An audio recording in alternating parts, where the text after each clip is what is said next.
Hello, good morning, नमस्कार, आदाब, सत श्री अकाल करते हैं फटाफट प्रशासन के अहम खबरों की तरफ। रुक क्या रहने वाला है मौसम, वो तमाम जानकारी हमारे इस खास बुलेटिन में।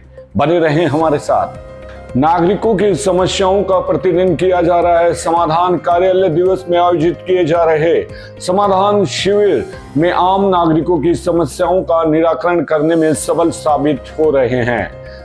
उपायुक्त की अध्यक्षता में आयोजित इन शिविरों में मौके पर ही समस्याओं का समाधान किया जा रहा है।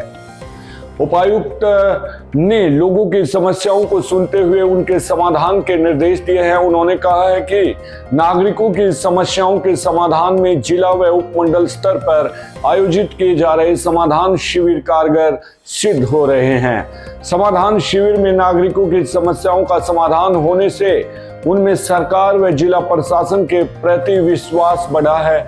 वे सरकार के इस मुहिम से बेहद प्रसन्न नजर आ रहे हैं। उन्होंने शिविर में नागरिकों की समस्याओं पर सुनवाई करते हुए उनके निराकरण में भी जिला अधिकारियों को निर्देश दिए हैं कि और कहा कि सभी अधिकारी आम जन की शिकायतों को जल्द से जल्द दूर करें। आम जन की समस्याओं का त्वरित समाधान राज्य सरकार व जिला प्रशासन की पहली प्राथमिकता है। उपायुक्त डॉक्टर राहुल नरवाल ने शिविर में पहचान पत्र, विभिन्न प्रकार की सामाजिक सुरक्षा पेंशन, बिजली, पेयजल, स्वामित्व रजिस्ट्री तथा विभिन्न प्रकार की समस्याएं सुनी। समस्या का समाधान कराने के लिए आए नागरिकों ने बताया कि वृद्धावस्था सम्मान पेंशन के लिए आए थे। अधिकारियों ने मौके पर ही आवश्यक कार्रवाई करते हुए मौके पर ही समस्याओं का समाधान किया। उन्होंने कहा कि हरियाणा सरकार द्वारा किए गए इस फैसले से भी लोग बहुत खुश हैं। समाधान शिविरों में प्रॉपर्टी आईडी, परिवार पहचान पत्र, भूमि पंजीकरण, स्थानीय निकाय से अनापत्ति प्रमाण पत्र, नगर पालिकाओं से नक्शे की स्वीकृति, समाज कल्याण विभाग की विभिन्न पेंशन, राशन कार्ड एवं सार्वजनिक वितरण प्रणाली, अपराध से संबंधित शिकायतों, बिजली, सिंचाई, जन स्वास्थ्य से संबंधित शिकायतों की सुनवाई भी की जा रही है। 8 अगस्त को होगा सांस्कृतिक टीमों का चयन, अधूरी प्रस्तुति पर नहीं किया जाएगा विचार। जिला स्तरीय स्वतंत्रता दिवस समारोह के लिए आगामी 8 अगस्त वीरवार को सांस्कृतिक टीमों का चयन किया जाएगा। इस दौरान चयन के लिए टीमों द्वारा दी जाने वाली केवल उन्हीं प्रस्तुतियों पर विचार किया जाएगा जो पूरी होंगी। विभिन्न शिक्षण संस्थानों की मांग पर यह निर्णय लिया गया है। नगराधीश आशीष सांगवान ने बताया कि जिला स्तरीय स्वतंत्रता दिवस समारोह नई अनाज मंडी परिसर में धूमधाम से मनाया जाएगा। इस दौरान मुख्य अतिथि ध्वजारोहण कर परेड की सलामी लेंगे और उसके बाद पीटी डम्बल शो शामिल होंगे। इस अवसर पर विभिन्न शिक्षण स्थानों सांस्कृतिक कार्यक्रमों की प्रस्तुति भी दी जाएगी। इन सांस्कृतिक कार्यक्रमों की टीमों का चयन आगामी 8 अगस्त को होगा। उपायुक्त द्वारा गठित कमेटी टीमों की प्रस्तुति के आधार पर चयन करेगी। उन्होंने कहा कि चयन के दौरान अधूरी प्रस्तुति पर विचार बिल्कुल नहीं किया जाएगा। DEL एड की परीक्षाओं को लेकर जिलाधीश ने जारी की धारा 163 के आदेश। 22 अगस्त तक जिला में आयोजित की जाएगी परीक्षा। परीक्षा केंद्रों के 200 मीटर के दायरे में फोटोस्टेट की दुकानें रहेंगी बंद।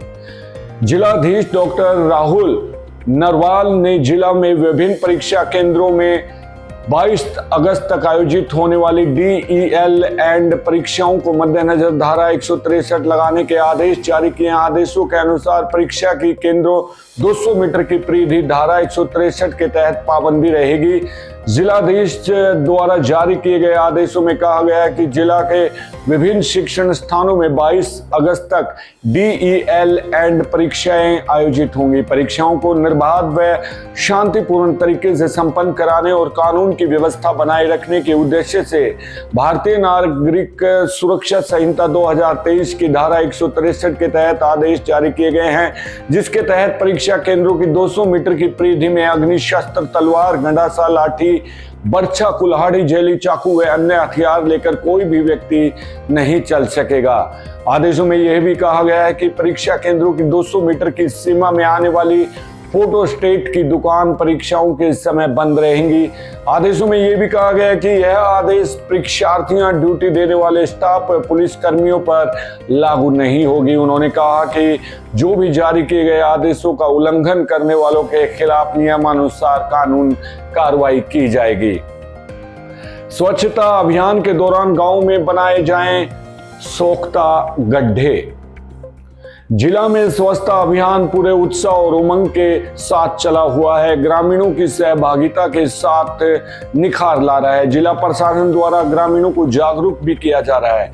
ग्रामीण दौरा अभियान के तहत सफाई अभियान चलाया जा रहा है। गांव में युवा व महिलाओं की शानदार सहभागिता देखने को मिल रही है, जिससे सफाई अभियान अपने लक्ष्यों को हासिल करने की दिशा में अग्रसर है। जिला परिषद के सीईओ व नोडल अधिकारी प्रदीप कौशिक ने जानकारी देते हुए बताया कि जिला के सभी गांवों में विशेष स्वच्छता अभियान जारी है, जिसके तहत विभिन्न प्रकार की गतिविधियां आयोजित की जा रही हैं। उन्होंने जानकारी देते हुए बताया कि ग्रामीणों की तरफ से पूरा सहयोग मिल रहा है। ग्रामीणों को जागरूक किया गया है कि सोख्ता गड्ढा बनाने से वेस्ट पानी को जमीन सोख लेती है। इस प्रकार पर्यावरण संरक्षण किया जा सकता है। इससे गांव में गंदगी, कीचड़ की समस्या तो खत्म होगी, हैंडपंपों के पास होने वाले जल भराव गंदगी भी कम होगी। उन्होंने कहा कि अभियान का मुख्य उद्देश्य न केवल गांव की साफ सफाई सुनिश्चित करना है, बल्कि ग्रामीणों के जीवन में स्वच्छता के महत्व को भी बढ़ावा देना है। ग्रामीणों द्वारा सरकारी अधिकारियों व कर्मचारियों के साथ मिलकर सरकारी विभागों, गलियों व सार्वजनिक स्थानों पर सफाई अभियान चलाया जा रहा है। उन्होंने कहा कि साफ सुथरा वातावरण हमारे शारीरिक और मानसिक स्वास्थ्य के लिए भी आवश्यक है। इसके अलावा स्वच्छता से समाज में सकारात्मक ऊर्जा का संचार होता है और जीवन की जो गुणवत्ता में भी सुधार देखने को मिलता है। गांव में सफाई अभियान से न केवल गांव का पर्यावरण स्वच्छ रहेगा, बल्कि इससे ग्रामीणों में स्वच्छता के प्रति जागरूकता भी बढ़ेगी। महिला एवं बाल विकास विभाग खंड बारडा के रिहोदी सर्किल में गर्भवती महिलाओं एवं धात्री माताओं के लिए नीति आयोग के निर्देशानुसार संपूर्णता अभियान के तहत पोषण जागरूकता कार्यक्रम का आयोजन किया गया, जिसमें सर्किल रिहोदी के अंतर्गत आने वाली आंगनबाड़ी कार्यकर्ता और गांव की महिलाएं भी उपस्थित रही। इस अवसर पर सर्किल सुपरवाइजर नीलम मान ने गर्भवती एवं धात्री माताओं के लिए पोषण के महत्व पर प्रकाश डाला और बताया कि गर्भवती महिलाएं एवं उसके गर्भ में पल रहे शिशु के लिए संतुलित एवं पौष्टिक आहार अत्यंत ही आवश्यक है। यह एनीमिया के लक्षण दूर करता है तथा माता व नवजात शिशु को सुरक्षा भी देता है। सब्जियों के सेवन से हम उचित मात्रा में खनिज, लवण और विटामिन भी प्राप्त करते हैं। दूध से कैल्शियम की पूर्ति होती है। नीति आयोग के एमबी फ्लो मणि प्रकाश ने दालों पर प्रोटीन की जानकारी देते हुए बताया कि संपूर्णता अभियान के अंतर्गत आकांक्षी ब्लॉक कार्यक्रम के द्वारा महिला एवं बाल विकास विभाग में गर्भवती महिलाओं को पूरक पोषण सूचकांक के लक्ष्य को सितंबर माह तक संतृप्त का लक्ष्य दिया हुआ है। इन लक्ष्यों को इस प्रकार के जागरूकता कार्यक्रमों के द्वारा हासिल किया जा सकता है। उन्होंने बताया कि बारडा खंड में आंगनबाड़ी कार्यकर्ता अच्छा कार्य कर रही हैं, जिसके इस सूचकांक फलस्वरूप ही जुलाई माह की प्रगति दर 84% दर्ज की गई है। उन्होंने पोषण ट्रैकर के ऑनलाइन रजिस्ट्रेशन के लिए और ज्यादा ध्यान देने के बारे में कहा।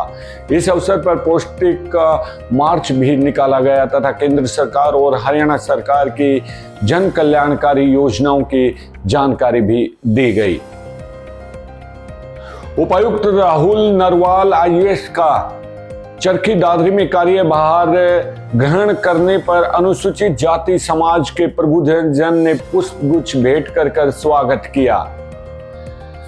अनुसूचित जाति समाज के प्रबुद्धजन ने चरखी दादरी के नवयुक्त उपायुक्त राहुल नरवाल का कार्यभार ग्रहण करने पर पुष्प गुच्छ भेंट कर स्वागत किया। सुरेश कुमार सेवानिवृत्त लेखा अधिकारी ने बताया कि अनुसूचित जाति समाज के एक प्रतिनिधि मंडल ने राहुल नरवाल आईएएस उपायुक्त चरखी दादरी से भेंट करते हुए निवेदन किया है कि हरियाणा के लगभग सभी जिलों में अंबेडकर भवन बने हुए हैं, जिनमें समाज से संबंधित जन कल्याण कार्य के कार्यों की रूपरेखा बनाई जा सके। लेकिन चरखी दादरी में जिले में अभी तक कोई भी अंबेडकर भवन नहीं है।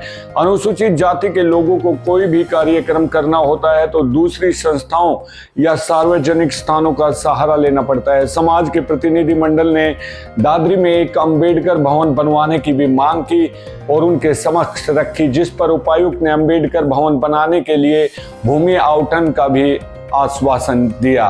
तो दोस्तों, ये थी आज की हमारी प्रशासन की अहम और पुख्ता खबरें। कल फिर मिलेंगे नई खबरों के साथ। तब तक बने रहिए, आप अपना ख्याल रखिए, सुरक्षित रहिए। नमस्कार।